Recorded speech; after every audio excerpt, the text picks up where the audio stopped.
2025 में असदुद्दीन ओवैसी की party AIMIM महागठबंधन का हिस्सा बनने की कोशिश कर रही है। उन्होंने राजद और कांग्रेस के साथ हाथ मिलाने की पेशकश की है ताकि धर्मनिरपेक्ष वोटों का बंटवारा न हो।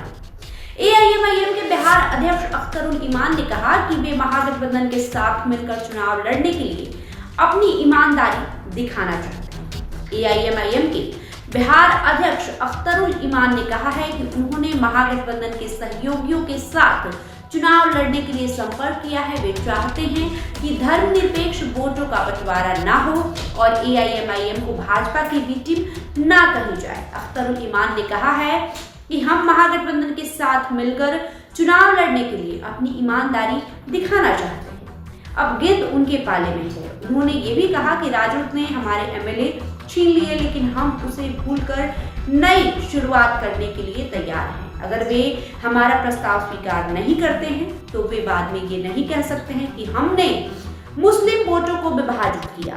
हम अपने मजबूत क्षेत्रों और सीमांचल में 50 से अधिक सीटों पर चुनाव लड़ने के लिए तैयार हैं। ये सीटें सीमांचल के इलाकों में जहां मुस्लिम आबादी अधिकतर है। महागठबंधन में शामिल होने के लिए एआईएमआईएम के बिहार अध्यक्ष अख्तरुल ईमान ने राजद के साथ कांग्रेस से भी बातचीत की है।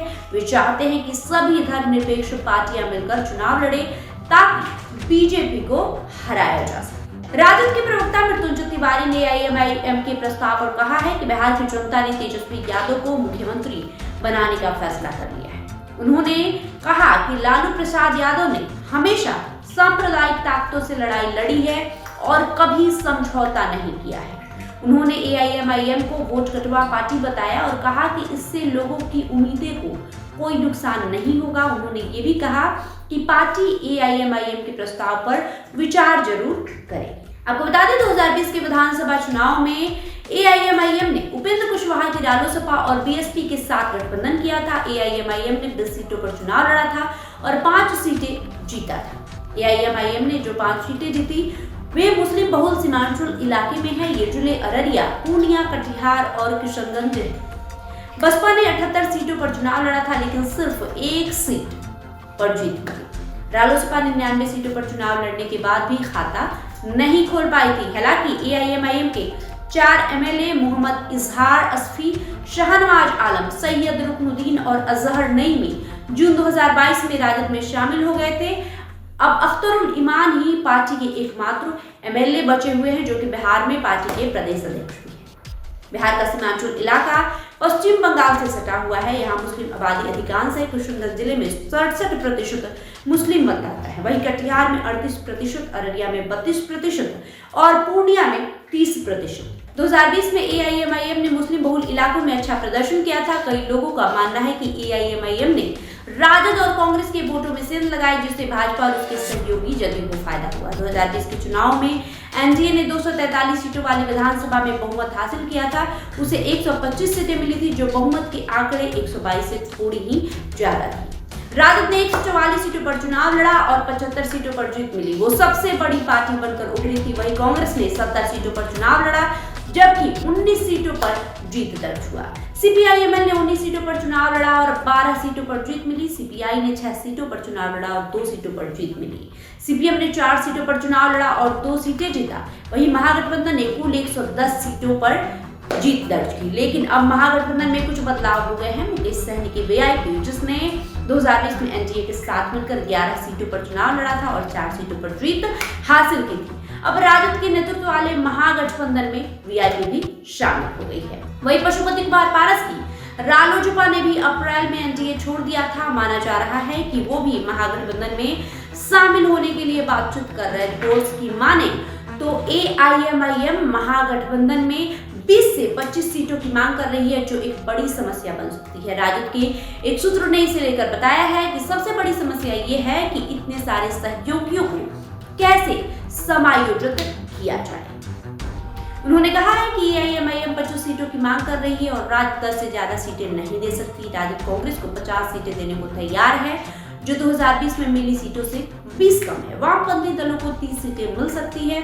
वहीं वीआईपी को 8 से 10 सीटें मिल सकती है। लेकिन कांग्रेस और वामपंथी दलों दोनों ने ही ज्यादा सीटें की मांग की है। अख्तरुल ईमान ने कहा है कि उन्होंने अपनी पार्टी के अध्यक्ष ओवैसी से बात की है और उन्होंने राजद और कांग्रेस के साथ बातचीत शुरू करने के लिए इजाजत दे दिया है। उन्होंने कहा कि राजद के कुछ एमएलए के जरिए तेजस्वी यादव से संपर्क किया गया है। उन्होंने कहा है कि अगर वे बड़ी दिल दिखाते हैं तो मुस्लिम बहुल इलाकों में वोटों का बंटवारा नहीं होगा।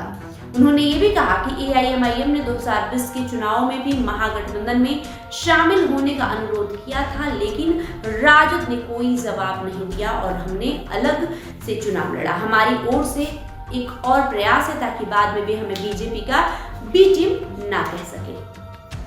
ओवैसी हमेशा से अपनी पार्टी को वोट कटवा कहे जाने का विरोध करते रहे हैं। 2020 के चुनाव में नतीजे आने के बाद उन्होंने कहा था कि उनकी पार्टी ने जिन 20 सीटों पर चुनाव लड़ा उनमें से महागठबंधन ने सबसे ज्यादा 9 सीटों पर जीत दर्ज की, जबकि एनडीए ने 6 सीटें और उनकी पार्टी ने 5 सीटों पर जीत दर्ज की। उन्होंने कहा कि जिन 6 सीटों पर एनडीए के उम्मीदवार जीते थे उनमें जीत का अंतर एआईएमआईएम के उम्मीदवारों को मिले वोटों से ज्यादा था। इससे पता चलता है कि एआईएमआईएम ने महागठबंधन के उम्मीदवारों को कोई खास नुकसान नहीं पहुंचाया। 2015 के चुनाव में एआईएमआईएम ने 6 सीटों पर चुनाव लड़ा था जो सभी सीमांचल इलाके में थी।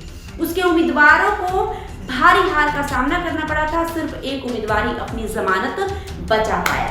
एआईएमआईएम का तर्क है कि उसने 2015 में भी महागठबंधन में धर्मनिरपेक्ष वोटों को कोई नुकसान नहीं पहुंचाया था, क्योंकि उसने जिन 6 सीटों पर चुनाव लड़ा था उनमें से 5 सीटें कांग्रेस राजद जदयू गठबंधन के उम्मीदवारों ने जीती, जबकि 6ठी सीट सीपीआई एमएल ने जीता था। जानकारों का कहना है कि मुस्लिम वोटर सोच समझकर फैसला लेते हैं। उन्होंने कहा कि इसमें कोई शक नहीं कि मुसलमानों को पता है कि किसे वोट देना है और कैसे अपने वोटों को बर्बाद नहीं करना है। राजद की पकड़ मुसलमानों में एआईएमआईएम से कहीं ज्यादा है, लेकिन ओवैसी युवाओं के बीच हीरो है और वो सीमांचल इलाके में राजद के लिए मुश्किलें खड़ी कर सकते हैं, जैसा कि उन्होंने 2020 में कर दिया था। लेकिन अगर वे मिलकर चुनाव लड़ते हैं तो एनडीए को नुकसान हो सकता है।